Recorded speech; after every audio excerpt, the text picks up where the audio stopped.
প্রিয় সুধী, আপনারা জানেন আগামী সোমবার 17ই নভেম্বর বাংলাদেশে হাইকোর্টের সমমানের একটি বিশেষ আদালতে, যেটাকে বলা হয় ইন্টারন্যাশনাল ক্রাইমস ট্রাইব্যুনাল, এই ট্রাইব্যুনালে একটি জাজমেন্ট আসবে। এই জাজমেন্টে কার বিরুদ্ধে আসবে? 3 জন মানুষ, তাদের মধ্যে একজন পুলিশ অফিসার আব্দুল্লাহ আল মামুন, তিনি হচ্ছেন রাজ সাক্ষী। আর দ্বিতীয় জন, তিনি হচ্ছেন আসাদুজ্জামান খান কামাল, যিনি 1971 সালের মহান মুক্তিযুদ্ধে সরাসরি মুক্তিযুদ্ধে অংশগ্রহণ করেছেন এবং লম্বা সময় ধরে বাংলাদেশের স্বরাষ্ট্র মন্ত্রণালয়ের দায়িত্ব পালন করেছেন। আর তৃতীয় জন যিনি, তিনি হচ্ছেন পাকিস্তানের বিরুদ্ধে সংগ্রাম করা, বাংলাদেশের লম্বা সময় ধরে প্রধানমন্ত্রীর দায়িত্ব পালন করা বঙ্গবন্ধু কন্যা জননেত্রী শেখ হাসিনা।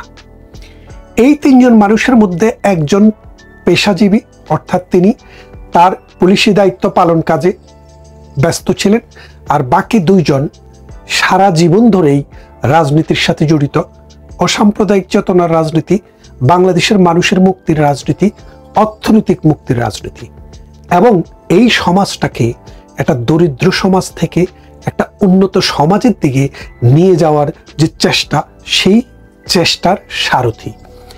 এখন আপনারা জানেন যে 2024 সালের আগস্ট মাসে বাংলাদেশে একটা রাজনৈতিক পট পরিবর্তন হয়েছে। কিভাবে পরিবর্তন হয়েছে? মার্কিন গোয়েন্দা সংস্থার একটা বিশেষ অ্যাসাইনমেন্ট ছিল।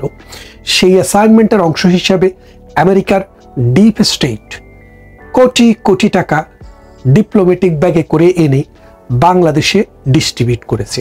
সেই ডিস্ট্রিবিউট করে বদ্ধজীবী থেকে বুদ্ধিজীবী, আদাজীবী থেকে পেশাজীবী, মাস্টার থেকে প্রফেসর, সবাইকে কেনার চেষ্টা করেছে।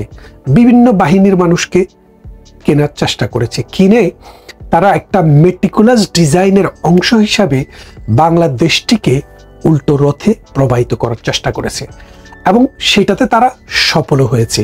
প্রধানমন্ত্রী শেখ হাসিনার সরকার উৎখাত হয়েছে সেই মেটিকুলাস ডিজাইনের অংশ হিসেবে।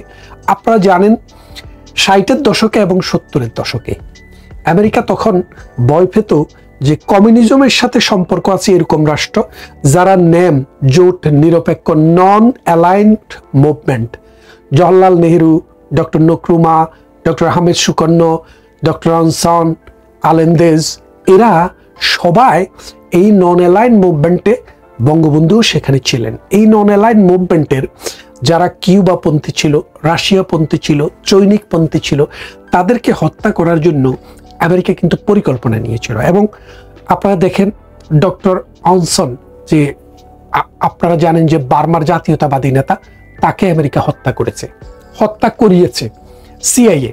তারপর আমাদের পূর্ব দিকে ইন্দোনেশিয়ার ডক্টর আহমেদ সুকন্ন, যিনি সেই দেশের জাতির পিতা, তাকেও, ডক্টর অনসনকেও এই সুহাত্তকে দিয়া, এই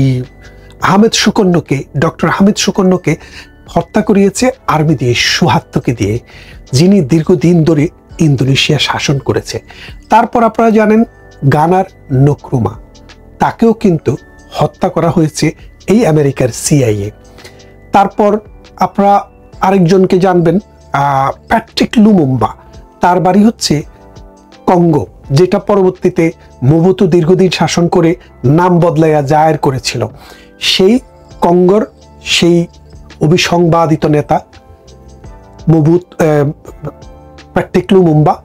তারপরে হত্যা করা হয়েছিল চিলির আরেকজন দেশপ্রেমিক মানুষ আলেন্দেজ।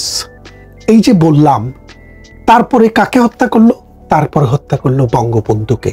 তার মানে হচ্ছে এই পুরা বিশ্বে যারাই আমেরিকান সাম্রাজ্যের বিরুদ্ধে রাশিয়ান ব্লক বা কমিউনিস্ট ব্লকের দিকে তাদের দৃষ্টি নিক্ষেপ করেছে বা তার জাতিকে কমিউনিজম চিন্তা চেতনায় সামনের দিকে নিয়ে যাওয়ার চেষ্টা করেছে, তাদেরকেই কিন্তু আমেরিকা অ্যাটাক করেছে। পরবর্তীতে আমেরিকা তাবেদারকে বসিয়েছে, অর্থাৎ দেশপ্রেমিককে হত্যা করে সেখানে তাবেদার সরকার বসিয়ে আমেরিকা পুরো বিশ্বটাকে তার বাপ দ্বারাই ক্যাপচার করে নিয়েছে। তো এখন 2000 সালের পর বিশ্ব পরিস্থিতি আস্তে আস্তে পরিবর্তন হতে শুরু করলো। কমিউনিকেশন, ট্রান্সফরমেশন, টেকনোলজি এবং নানান অর্থনৈতিক প্র্যাগম্যাটিজমের কারণে পৃথিবীর চিত্র বদল হয়ে গেছে। তো মিডল ইস্টের উত্থান, সেটাও একটা বদলের কারণ। চায়নার উত্থান, সেটাও একটা কারণ। ভারতের উত্থান, সেটাও একটা কারণ। এবং ইউরোপে রেনেসাঁ তো সেই 1400 সাল থেকে। এরপর আমেরিকা 2000 সালে বসে চিন্তা করলো যে এখন তো বিশ্ব পরিস্থিতি বদলে গেছে, আমরা এখন আর দেশ দখল করবো না, তাহলে আমরা কি করব, দেশকে সার্ভিলেন্সে রাখবো। তো সার্ভিলেন্সে রাখার জন্য আমেরিকা কিন্তু পৃথিবীর বিভিন্ন অঞ্চলে তাদের গাঁটি বসিয়েছে। ওখানে থেকে পৃথিবীর বিভিন্ন অঞ্চলকে তারা শাসন করে, শোষণ করে, মানে সার্ভিলেন্সের মধ্যে রাখে এবং থ্রেটের মধ্যে রাখে। তো এখন পৃথিবীতে 2000 সালে আমেরিকা যে রিপোর্টটা দিল, সেই রিপোর্টে বলা হলো যে আগামীর পৃথিবী এশিয়া কেন্দ্রিক। কেননা পৃথিবীর সবচাইতে বেশি মানুষের দেশ ভারত এবং চায়না।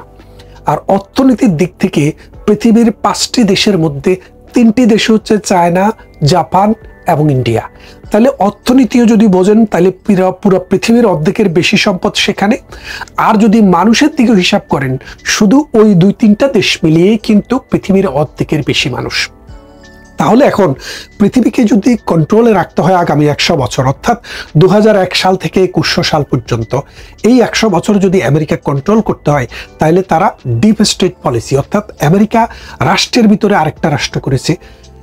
আমেরিকার যে সরকার, সেই সরকার পরিচালনা করে তার দেশের অ্যাডমিনিস্ট্রেশন, আর ডিপ স্টেট পরিচালনা করে সারা বিশ্বে কোথায় কোন কুতুবকে দিয়া দেশপ্রেমিককে শেষ করে সোর পার্কে বসাইয়া তাদের স্বার্থটাকে হাসিল করে নিতে পারবে। মানে রাজাকার বসাবে, অর্থাৎ মির্জাফর বসাবে, যারা নিজের মাকেও বিক্রি করে দিতে পারে। এইরকম একজন লোক আমেরিকা কিন্তু বাংলাদেশের জন্য 2001 সাল থেকে তৈরি করার চেষ্টা করছে। আর সেই লোকটি হচ্ছে ডক্টর ইউনূস। এবং সর্বশেষ প্রধানমন্ত্রী শেখ হাসিনাকে নানাভাবে ভাগিয়ে আনতে চেষ্টা করেছে। এবং বাংলাদেশে আমি যে কথাটি বলছিলাম যে বাংলাদেশকে সার্ভিলেন্স পয়েন্ট নিতে চায় এই কারণে যে চায়নাকে, ইন্ডিয়াকে এবং জাপানকে এবং এই দক্ষিণ পূর্ব এশিয়াকে, মিয়ানমার সহ বাংলাদেশ সহ এই অঞ্চলকে যদি কন্ট্রোলে রাখতে হয়, তাহলে বঙ্গোপসাগর হচ্ছে সবচাইতে সুবিধাজনক একটি জায়গা। এখানে যদি আমেরিকার একটি সত্য নৌবহর ঘাঁটি থাকে, এটি নৌঘাঁটি থাকে, যেখান থেকে চায়নাকে অ্যাটাক করতে পারবে, ইন্ডিয়াকে পারবে এবং ভারতকে পারবে, পাকিস্তানকে অথবা বাংলাদেশকে, মিয়ানমারকে আক্রমণ করতে। সেই জন্য তারা এই জায়গাটি চাচ্ছিল, কিন্তু প্রধানমন্ত্রী রাজি হয়নি। তাই আমেরিকা ওই ডিপ স্টেট পলিসি গ্রহণ করে বাংলাদেশে অবৈধভাবে টাকা ঢুকিয়ে এই চামার কামার কুমারদেরকে কিনে বাংলাদেশটাকে একটা মেটিকুলাস ডিজাইনে মুক্তিযুদ্ধের সপক্ষের, অসাম্প্রদায়িক চেতনার সপক্ষের, যারা বাংলাদেশটাকে একটা উন্নত দেশে পরিণত করার শপথ নিয়েছিল এবং নিয়ে যাচ্ছিল, তাদেরকে পরাজিত করার একটা নীল নকশা আঁকে। এবং সেই মোতাবেক প্রধানমন্ত্রী শেখ হাসিনাকে হত্যা করতে পারেনি, কিন্তু তাকে ক্ষমতার থেকে চ্যুত করে দেশ থেকে বিতাড়িত করেছে। ভারত পাশে থাকার কারণে তিনি বেঁচে গেছেন, না হয় তাকে কিন্তু হত্যা করা হতো। তো এমন অবস্থায় এখন তাকে যখন আমেরিকা হত্যা করতে পারেনি, এখন রাজাকাররা চিন্তা করলো, আলবদররা চিন্তা করলো, 71 সালে আমরা বলেছিলাম বাংলাদেশ মুক্তিযুদ্ধ রং, এই রং প্রমাণ করতে হবে কিভাবে, আমরা মুক্তিযোদ্ধাদেরকে ফাঁসি দেব। আপনারা জানেন এই সোমবারে যে রায়টি হতে যাচ্ছে, এই রায়টি এই মুক্তিযোদ্ধাদেরকে হত্যা করার জন্য রাজাকারদের এই আদালতকে বেছে নেওয়া হয়েছে।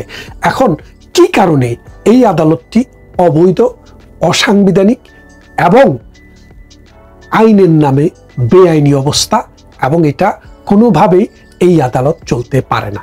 আদালত কি অবৈধ? না, আদালত অবৈধ না, কিন্তু ঘটনাটা হচ্ছে যে বিচারটি করা হচ্ছে, এই বিচারটি অবৈধ। কেন অবৈধ? আপনি দেখেন, বাংলাদেশে 1971 সালের 26শে মার্চ থেকে 16ই ডিসেম্বর পর্যন্ত আমাদের কোনো সরকার ছিল না, যার কারণে পাকিস্তানি বাহিনী, তাবেদার বাহিনী, যখন এই দখলদার বাহিনী আমাদের দেশটাকে যখন কুড়ে কুড়ে খাচ্ছিল, এই দেশের রাজাকার, আলবদর, আল শামস, শান্তি কমিটি, তারপরে জামাতে ইসলামী, নেজামে ইসলামী এবং মুসলিম লীগ এবং তার সাথে ইসলামী ছাত্র সংঘ বাংলাদেশের নারীদেরকে গনিমতের মাল হিসেবে পাকিস্তানিদের হাতে তুলে দিয়েছিল। 1 কোটি মানুষকে দেশান্তরিত করে ইন্ডিয়াতে পাঠিয়ে দিয়েছিল। কোনো হিন্দুর ঘরবাড়ি বাকি রাখে নাই, সবাইকে জ্বালায়া পোড়ায়া শেষ করছে। এমতো অবস্থায় যখন স্বাধীনতা আসে, আমাদের স্বাধীনতার পর বাংলাদেশ সরকার সিদ্ধান্ত নিল যে এই 1971 সালে মহান মুক্তি সংগ্রামে দেশের বিরুদ্ধে গিয়ে যারা নির্বিচারে 30 লক্ষ মানুষকে হত্যা করেছে, 2.5 লক্ষ নারীকে ধর্ষণ করেছে, 1 কোটি মানুষকে দেশান্তরিত করেছে 9 মাস জুড়ে এই যুদ্ধ সংগ্রামে, তাদের বিচারটি একটি আন্তর্জাতিক অপরাধ ট্রাইব্যুনালে হবে। এবং সেই আইনের প্রিপেস মুখবন্ধে বলাই আছে যে 1971 সালে মহান মুক্তিযুদ্ধের সময় যে অপরাধ সংঘটিত হয়েছে সেই অপরাধের বিচার করার জন্যই কিন্তু এই আইনটি করা হয়েছে।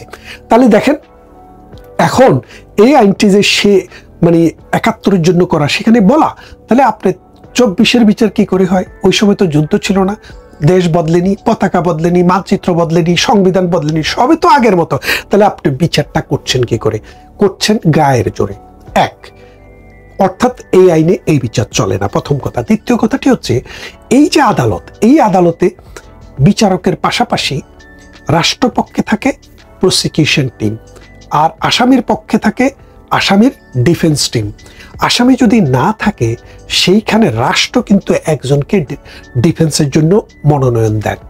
এখন আসামি পক্ষের যাকে মনোনয়ন দেওয়া হয়েছে তার একটি ভিডিও ক্লিপস আমরা দেখেছি। সেখানে তিনি বলছেন যে, স্যার, আমি যদি আমার আসামিকে নির্দোষ খালাস না চাই, তাইলে তো মানুষ বলবে আমিও মৃত্যুদণ্ড চাই, তখন আপনারও বদনাম আমারও বদনাম, তার মানে ভাগে যোগে খাই, বুঝছেন তো? এরপরে তাইজুল হচ্ছে রাষ্ট্রপক্ষের মানে প্রসিকিউশন টিম। এই তাইজুল কার ছিল? সে সাইদি, গোলাম আজম, নিজামী, এই এদের যখন যুদ্ধাপরাধের বিচার হয় তখন তিনি তাদের যুদ্ধাপরাধীদের পক্ষের আইনজীবী ছিলেন।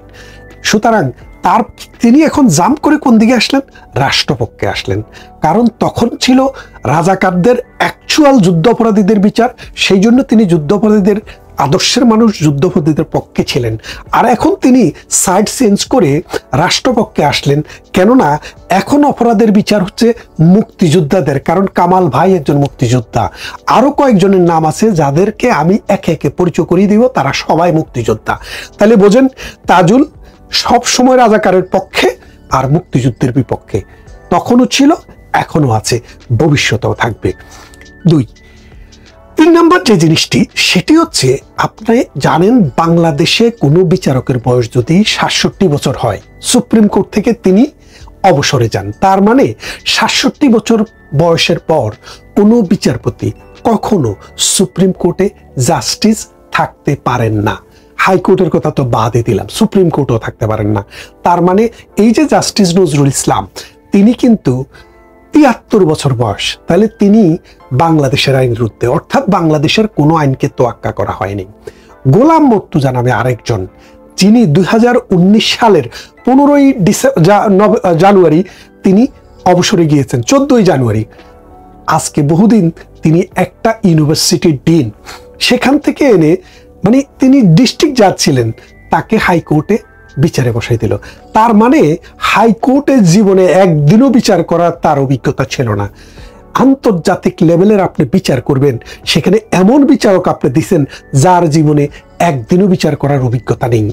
দ্বিতীয়ত আরেকটি কথা হচ্ছে, হাইকোর্টে যখন বিচারপতি নিয়োগ দেওয়া হয় তখন বলা হয়, দেখা হয় যে আপনি নিয়োগের দিন থেকে 10 বছর সার্ভিস করার আপনার বয়স আছে কিনা, অর্থাৎ আপনার বয়স 57 বছরের নিচে থাকতে হবে।